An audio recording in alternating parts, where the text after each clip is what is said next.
वेळेत मुद्दे मांडले तर वेळेत चर्चा संपूर्ण. धन्यवाद अध्यक्ष महोदय, धन्यवाद.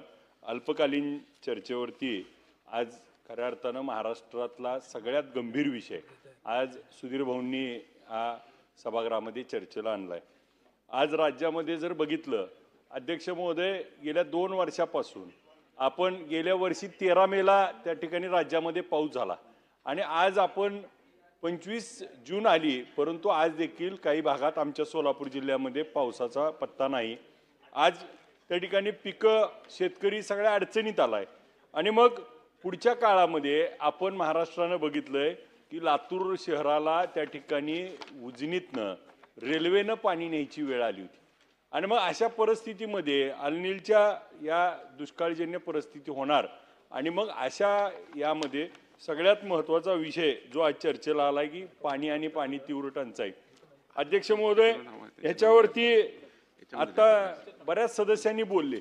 छत्रपती शिवरायांनी त्या ठिकाणी ज्या ज्या वेळी स्वराज्याची बांधणी केली, छत्रपती शिवरायांनी 350 पेक्षा जास्त किल्ले केले. त्या किल्ल्याच्या वरती आज आपण चालत जर चढून जायचं म्हणलं तर आपल्याला ते आज देखील शक्य होत नाही, परंतु वर राहणाऱ्या लोकांची देखील पाण्याची सोय त्या काळामध्ये छत्रपती शिवरायांनी केली. पाणी अडवा पाणी जिरवा त्या ठिकाणी अशा योजनेच्या माध्यमातून त्या काळामध्ये छत्रपती शिवाजी महाराजांनी ओळखलं होतं. त्या काळामध्ये छत्रपती शिवाजी महाराजांनी सांगितलं की सागरावरती आपलं त्या ठिकाणी अस्तित्व असलं पाहिजे, आपल्या ताब्यात पाहिजे. छत्रपती शिवरायांनी किल्ले लढत असताना, युद्ध निर्मिती असताना त्या प्रत्येक ह्याच्यामध्ये शेतकऱ्याचा, पाण्याचा, निसर्गाचा त्या ठिकाणी विचार केला आणि मग आज आपण देशाची 2047ला 100 वर्ष पूर्ण करणार आहे. आज ज्या टप्प्यावर आलोय, आज देखील आम्ही कशावरती भांडतोय तर अन्न, वस्त्र, निवारा, पाणी, लाईट या गोष्टीवरती भांडतोय आणि आत्ताची परिस्थिती अशी आहे की आज आमच्याकडे पाण्याची अवस्था काय आहे. सोलापूर जिल्ह्यात सगळ्यात मोठं उजनी धरण 123 TMCचं आहे आणि मग 123 TMCचं धरण असताना आम्हाला काय होतंय तर त्या धरणामध्ये पुणे जिल्ह्यातलं त्या ठिकाणी पिंपरी चिंचवड ह्या भागातलं सगळं घाण पाणी त्या धरणात येते. आज उजनी धरणाच्या बाबतीत जर विचार केला, उजनी धरणाचं पाणी पिणं म्हणजे विष पिण्यासारखं आहे आणि 3000पेक्षा जास्त TDS आहे. आज त्या ठिकाणी अनेक केमिकल्स त्यामध्ये येतात. अख्ख्या पुण्याची घाण त्याच्यात येते, पिंपरी चिंचवडची घाण येते आणि हे पाणी आम्हाला त्या ठिकाणी प्यावं लागतं. नदीकाठचे सगळे मग नमामि चंद्रभागेचा प्रयोग त्या ठिकाणी करणार म्हणून घोषणा झाली. आज 2014 पासून आज त्याच्यावरती प्रत्यक्षात मात्र काम झालेलं दिसत नाही. आज सगळ्यात महत्त्वाची बाजू आहे अध्यक्ष महोदय की पाणी हे जीवन आहे. जर आपल्याला पाणी नसेल तर आपली अवस्था काय होणार आहे. आज आपल्या शरीरात देखील पाण्याचा भाग हा सगळ्यात मोठा आहे आणि मग पाण्याची अवस्था जर ते दूषित असेल, मगाशी संजयजी कुटे साहेबांनी सांगितलं की काही श्रीमंत लोक त्या ठिकाणी 100 रुपयापासून 1000 रुपयेपर्यंतच्या पाण्याच्या बॉटलनं पाणी पितात. आज आम्ही प्लॅस्टिकच्या बॉटलमध्ये पाणी पितो, ते कॅन्सरला आमंत्रण आहे. दुसऱ्या बाजूला बघितलं तर आता श्रीमंत लोक मोठ्या मोठ्या 5 स्टारमध्ये गेलो आपण तर त्या ठिकाणी काचेच्या बॉटलमध्ये त्या ठिकाणी पाणी दिलं जातं आणि मग त्याची 500-1000 रुपये किंमत आहे. आज ग्रामीण भागातल्या माणसाला त्या ठिकाणी साधं पाणी मिळत नाही आणि मग आज जलजीवन मिशनच्या माध्यमातून हर घर जल ही योजना त्या ठिकाणी सुरू केली. आजची परिस्थिती काय आहे अध्यक्ष महोदय, माझ्या मतदारसंघामध्ये सगळ्या म्हणजे सोलापूर जिल्ह्याचा जर आमचा विचार केला किंवा माझ्या माढा आणि पंढरपूरचा तर जलजीवनच्या बाबतीमध्ये अध्यक्ष महोदय ह्याच्या 4-4 वेळा बैठक घेतल्या. कॉन्ट्रॅक्टरला कामं दिली 3-3 वर्ष झालं, परंतु त्या ठिकाणी पैसे नाहीत, बिलं मिळणार नाहीत म्हणून ज्या ठिकाणी आहेत तिथंच सोडलेत आणि मग मेन सोर्स नाही आणि पुढची टाकी बांधून ठेवली आहे. डिस्ट्रीब्युशन तयार केलंय आणि आज आपल्याला जी लागणारी मेन लाईन आहे तीच त्या ठिकाणी मंत्री महोदय केली नाही आणि मग टाकी बांधली, डिस्ट्रीब्युशन केलंय आणि आमच्याकडे विहीरच नाही किंवा विहीर केली आहे, विहिरीपासून पाईपलाईनच नाही आणि मग नेमकं कोणत्या टप्प्यात पहिलं काम करायला पाहिजे त्याचं कुठलं नियोजन धोरण नाही. आणि आत्ता जर बघितली परिस्थिती तर जलजीवनच्या आम्ही मीटिंगमध्ये 178 योजना आमच्याकडे आहेत. 178 मध्ये आम्ही त्यांना विचारलं पूर्ण केली, त्यांनी सांगितलं 45 आणि परत आम्ही विचारलं नळाला पाणी किती येतंय तर फक्त 3 ठिकाणी. आणि मग काही जणांनी कामं घेतली, बिलं उचलली, आणि तरी देखील ही जलजीवन योजना आता परत एकदा आपल्याला रिवाईज करायची. मग गावासाठी आपण त्या ठिकाणी योजना केली, वाडी वस्त्या वगळल्यात. आज आम्ही नदीकाठची लोक आहेत. आजच्या परिस्थितीत त्या ठिकाणी पर्यावरण मंत्री पण आपण इथं बसलाय. ताई, आपण बघितलं तर उजनी धरणामध्ये सगळ्यात जास्त कॅन्सरचे रुग्ण त्या ठिकाणी आढळतात. त्याच्यावरती पाणी जे पितात ते, असा आपला रिपोर्ट पण आहे. आज आपण जर बघितलं तर ह्याच्यात जे काय नमामी चंद्रभागा करणार आपण होतो, आज महाराष्ट्राचं आराध्य दैवत पंढरीचा पांडुरंग, त्याला आषाढी वारीला 25 लाखापेक्षा जास्त लोक येतात आणि त्या घाण पाण्यात आंघोळ करावं लागते.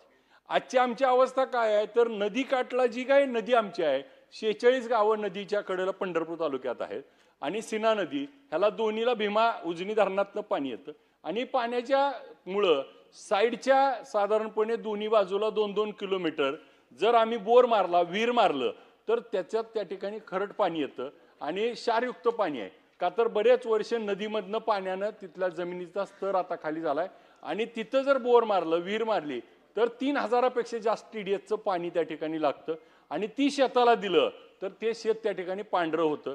आणि मग एका बाजूला त्या ठिकाणी पिण्याच्या पाण्याचं आणि शेतीचं डबल नुकसान झालंय.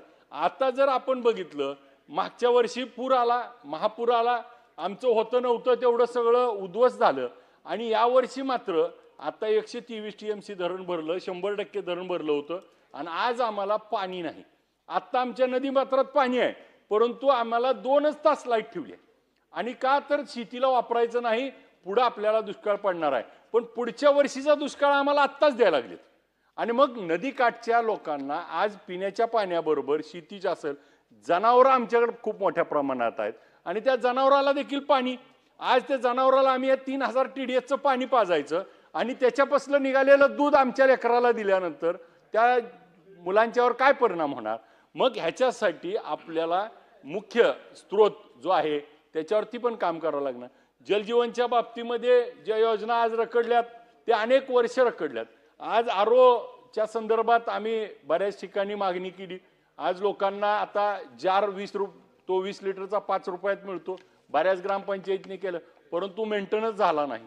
आणि मग पाण्यासाठी आज आपल्याला 75 वर्ष पूर्ण होऊन देखील स्वातंत्र्यानंतर आम्हाला पाण्यावरती बोलावं लागतं.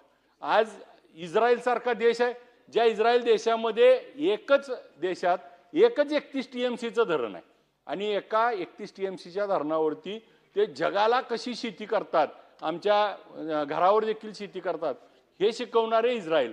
आणि आपण मात्र त्या ठिकाणी आपल्याकडे एवढा स्रोत आहे, आपल्या डोंगर दऱ्या, आपल्याकडे समुद्र, आपल्याकडे सगळ्या गोष्टी आहेत, परंतु आपली इच्छाशक्ती कमी पडते. मग आज आपल्याला हे पाणी वाचवणं गरजेचं आहे. आज वाड्या वस्तीवर त्या ठिकाणी लाईट नाही, त्यामुळं पाणी मिळत नाही. पाणी मग शेतकऱ्याला त्या ठिकाणी वड्याचं पाणी पितात, वड्याचं पाणी त्या ठिकाणी, विहिरीचं पाणी, कुठं खड्ड्यातलं पाणी.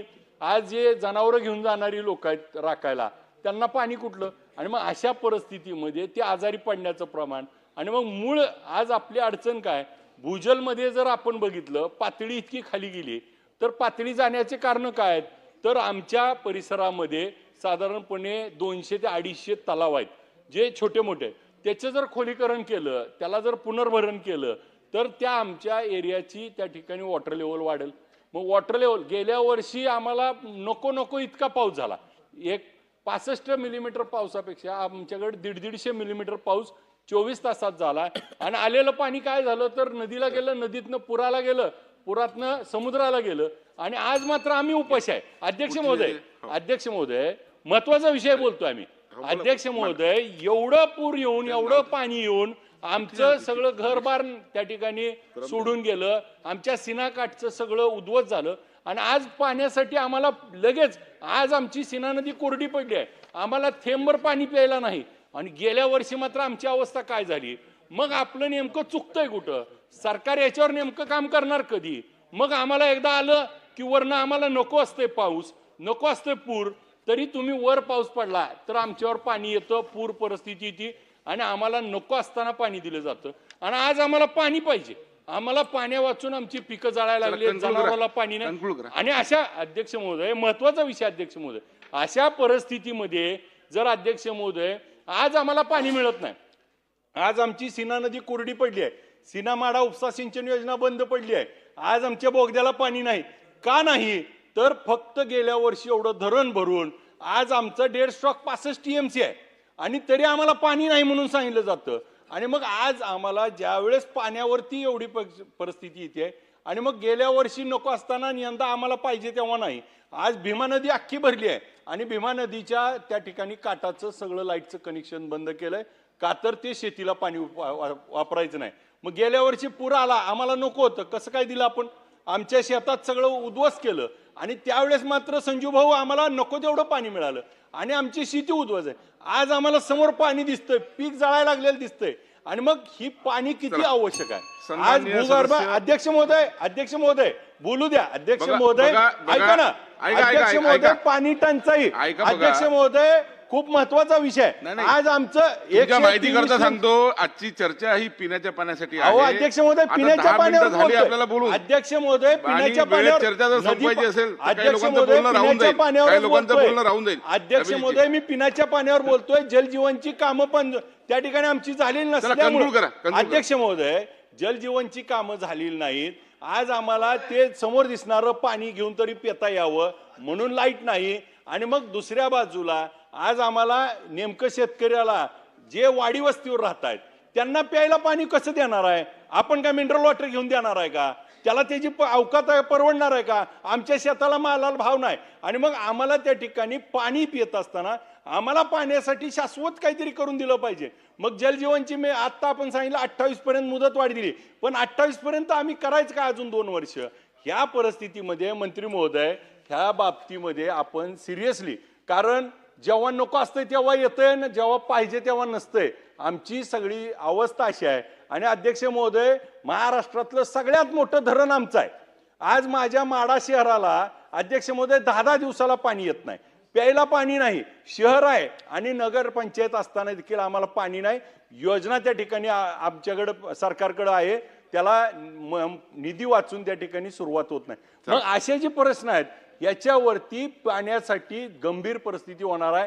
आणि आता जर उन्हाळा येणार आहे, अजून आपण पावसाळ्यात बोलतोय, ही पावसाळ्यातली अवस्था आहे. उन्हाळ्यात काय होणार आहे आणि मग त्याची आपण काय नेमकी तयारी करणार आहे? आमच्या लोकांना न्याय कसा मिळणार आहे? आमची भूमिका आहे. जलजीवन मिशन असेल, पाणी असेल, आपण त्या ठिकाणी मगाशी संजीवनी सांगितलं शहरासाठी हे धरण बांधतो, त्याला हे करतो. मग आमच्याकडे धरण आहे पण त्या पाण्याची क्वालिटी खराब आहे. त्या पाण्यावरती त्या ठिकाणी ट्रीटमेंट प्लांट असतील. आम्हाला त्या ठिकाणी नमामि चंद्रभागा पुन्हा एकदा सुरू होणं, हा महाराष्ट्राचं आराध्य दैवत आहे. पांडुरंगाकडे त्या ठिकाणी पाप धुवायला येतात आणि तिथं जर घाण पाणी येत असेल तर या पाण्यावरती अध्यक्ष महोदय त्या ठिकाणी योग्य ते तोडगा निघाला पाहिजे. जलजीवन आणि मंत्री महोदयाच्या उत्तरामध्ये हा सोलापूर जिल्ह्याचा आमचा प्रश्न आपण